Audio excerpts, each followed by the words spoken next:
Help, I've been buried in snow in this soundtrack for about 40 minutes. Send help. Hi, everybody. It is time to talk about our brand new winter unit, Xmas Raviesse.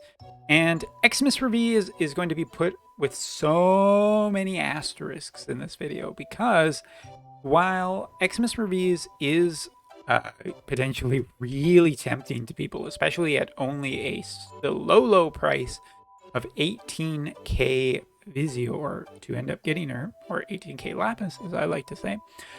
Here on JP, we know that the end of the year usually brings a brand new collaboration, and that new collaboration could be something it could be something amazing. It could be anything. It could even be a boat. It really is just a big question mark of whether or not Raviesse is worth it. And honestly, for JP players, I feel like waiting till next week is probably the best overall decision here. Not because Raviesse is bad. No. As a matter of fact, I think Raviesse will probably end up leaving this review shining like a twinkling star in the night. No, it's just because New Year's brings some high power stuff, and every year brings a new high power unit to the game. So your resources are probably just better spent in other places, and it's just no fault of Raviesse. It's just kind of the way things are. So yeah, let's take a look at her, shall we? All right, so Xmas Raviesse, a 70 cost Ice Elemental limited unit with 3 move, 1 jump, brand new Great Knight job, Knights and Paladin sub-jobs, and a accessory TMR. What is the accessory TMR, do you ask? Well, 288 HP, 6 defense, 15 accuracy, pretty good overall, with a TMR that gives Human Killer up by 25 for 3 turns at the end of the turn when attacking with physical attacks. So a boost of Human Killer across allies. Woo! All right. Strong TMR, probably. Even 2 uses on it. So this TMR is definitely one of the better limited time ones. Because honestly, Human Killer is still looking really good so long as we keep getting humans to kill. As for her Master ability is a increase of ice and for allies and a accuracy boost for herself. Dream Enhancement is an increase of defense by 20, single target resistance of 15, and upgrade to an ability. Now, before we switch over and take a look at her stats, let's take a look at that Limit Burst. It is happy and cheery, and I actually just love this thing. It's so ridiculous and stupid.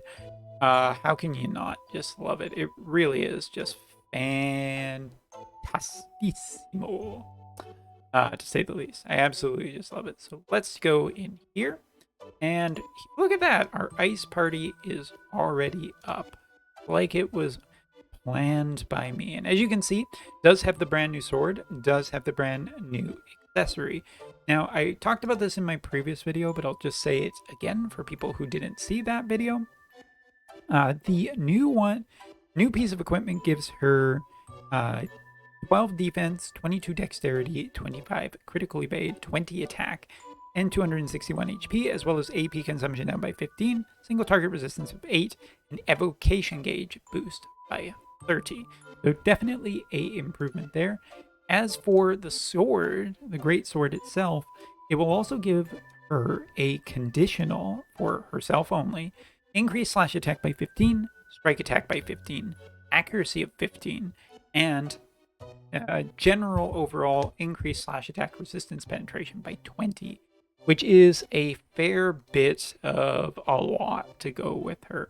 She also has Fenrir equipped, which is quite kind of interesting for looking at stats. But in this party, let's take a look at what her stats overall. And before we go too much further, I guess we should show off what some of the other characters overall look like in the party in terms of speed. Just with these vision cards and this combination of equipment across the board, I think it's important to show this kind of stuff so we can make, a little bit of sense of it. And here you go. So Raviesse is looking at about 7,000 HP, 1,600 attack, 46 defense, 88 speed, 452 dexterity, and 319 luck. Honestly, quite a nice bunch of stats overall, and I think that her it does look quite good. Looking at what with these vision cards, combinations, everything, you can also get an idea for what her resistances will be. She actually has 50% charm resistance, sleep resistance, stop resistance, and last but not least, a little bit of disable resistance. Charm is really important because this is going to be a unit that's going up against wind, and Sadali is still quite a few places, so she has very good chances against that. Also, with just here with Fenrir, obviously 40% wind resistance, she's basically geared up to go against some events. Now, as for general types of damage resistance that we are looking at, Strike, a little bit weak too. Not too worried about that. Maybe Fire Raldor might be a problem, or other fist units, but small consideration. 32% for shooting resistance, 35% for magic resistance, 52% for pierce, and 25 for slash. Quite a bit of resistances, and looking at what she has equipped just for supports as well, looks like she does have, let me just double check one more time. That's one of her original ones, and it looks like she's running both original ones. So this one is pierce and missile resistance. So take that in consideration as when you are evaluating this unit. Taking a look at supports, you get an idea here. Once she gets into EX, you can take a look that her attack goes up by 36% and defense penetration goes up by 50, which basically means she has a lot of initial defense penetration to get through any kind of defense that she's against. Now, she also has access to the resistances we talked about, but you can go get some debuff and AoE resistance. She can also get some HP and defense if you want to push her higher for there. And last but not least, this one, which is really kind of interesting, the Knight one. 15% HP with slash attack resistance penetration by 40 is a lot, because if you're looking with her new greatsword, you're already looking at 60% slash resistance penetration, along with 50% defense penetration, and we haven't even got into the rest of her kit yet. Basically, looking pretty strong. As for her counter, her main new counter is a chance to counter all damage and reduce the damage taken. She has that in 2, and as you can see, there is no difference between the two of them. So good job, Wotv devs. You copy-pasted and got out for the holidays a little bit soon. Also has the chance to counter physical damage by reducing physical damage taken. So if you were up against only physical units, this would be a good sub-in. But otherwise, this is the one that you'll probably always be running since teams are fairly mixed. All right, scrolling down, Limit Burst ended up defense penetration increased by 30, which if you remember up here, we already have 50 just from one of her abilities. So this means that she has 80% defense penetration, also has a damage of 200% on the modifier, 67% chance to inflict frostbite to allies or to enemies as well, which is pretty good. It's a pretty high chance of inflicting frostbite removing AP. It may not save her, but it may save your team overall. As for Paladin, she did end up getting Immortal Spirit, as you can see here, also giving the chance, if that's active, to ignore confusion and paralyze, two things that wind can do, if I remember correctly. It does have some access to confusion. Not very common. Charm is much more of a problem, but good. Also has the increased chance of being targeted, which isn't terrible because she has really good defense. Can increase her defense and spirit for 1 turn apiece by using the buff. Can restore HP through multiple ways and potentially inflict stuns. So Paladin definitely looking like a strong contender for what you run with sub. As for Knight, Knight does have a lot of different stuff here, increase HP, increase debuff resistance for all elemental resistance. Not bad if you wanted to go more the brawler route. Most of these abilities are just not that great, but hold on. There is a reason why you might want to run Knight, because her final ability that she has with Knight increase slash resistance or slash attack resistance penetration by 40 for 3 turns.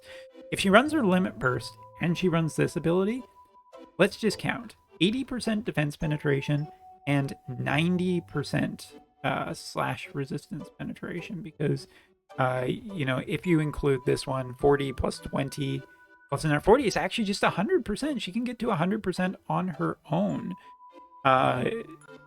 And this ability doesn't have the greatest range, but given that she does have a good amount of defense and, damage resistances from this build, she is potentially really, really good. And this also decreases, attack, magic, agility off of opponents. As for what you're sacrificing for either of these, she does have an ice resistance debuff. Not super important, as a lot of ice units have that already.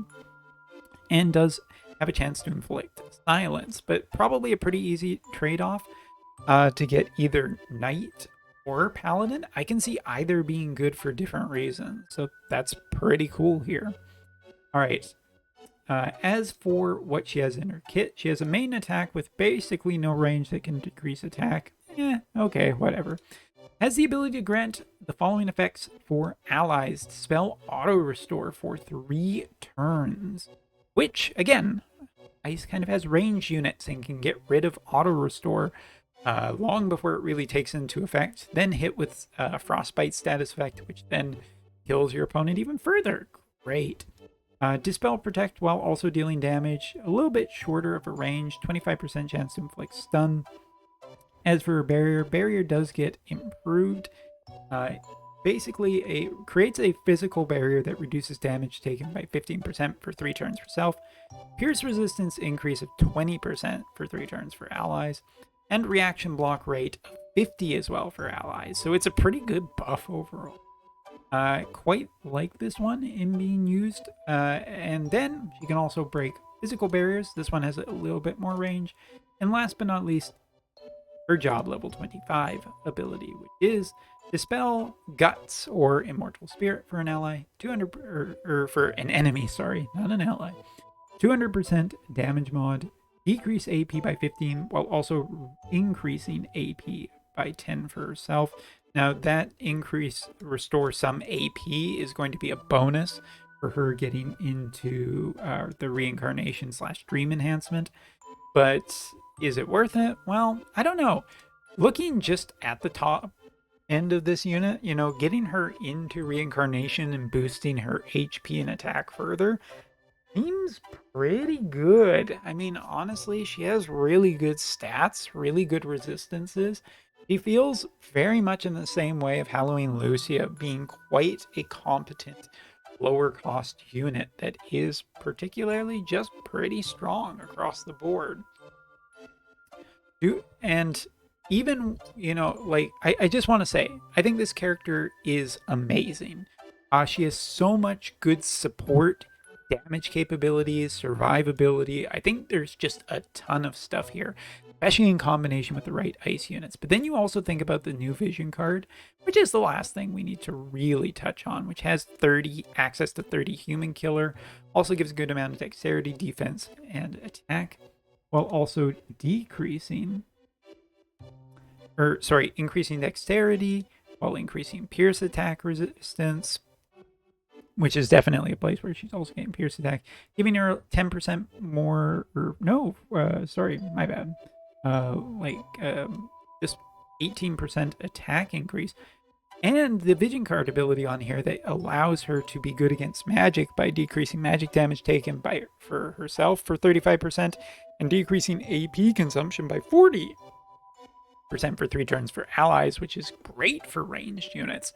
I can see this unit fitting in really well with ice.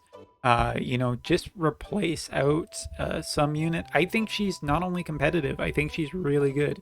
Limited cost events would love to have a unit like this. She is a strong, and both her and her vision card bring something towards ice. So yeah, this is just a great unit, great vision card, great equipment set across everything. Feels absolutely amazing, and I still do not recommend her quite yet for one particular reason. we don't know exactly what the next week stuff is. Like, if that was known, I feel that this would be a way easier just, oh yeah, I 100% recommend this, or, you know, don't recommend this kind of thing. Like, that's just would feel really, really, really easy to recommend or not. So yeah, I'm not going to do a demonstration quite yet because I'm going to record it on stream tonight and I'll upload it shortly after this video. So please hang on just a little bit more. But to tide you over as some kind of a bonus, I'll show you against the Holy Knight, which apparently I forgot to equip something on. Throw any piece of equipment for this video, and we'll just show you what the Holy Slime raid looks like, because it's actually on a Christmas field. Oh shoot, I need to, there we go. But yeah, I think Raviesse is great, but just like Halloween Lucia, Halloween Lucia came out very shortly before even, you know, arguably really fantastic units, just great, tons of great units. So yeah, it's too hard to get overly excited yet. The rational part of my brain is just like, no, we'll wait and see what the actual like is announced next week before doing any polls. Although if I was to say, the vision card is probably solid enough as a ice, dark, or water user. I think that there's enough there that the vision card could be quite recommended. Hey, we actually got a bonus one too. That's very rare. So let's do that as well on stream and just see. We're not gonna do a thunder unit or a thunder team yet because we don't need to.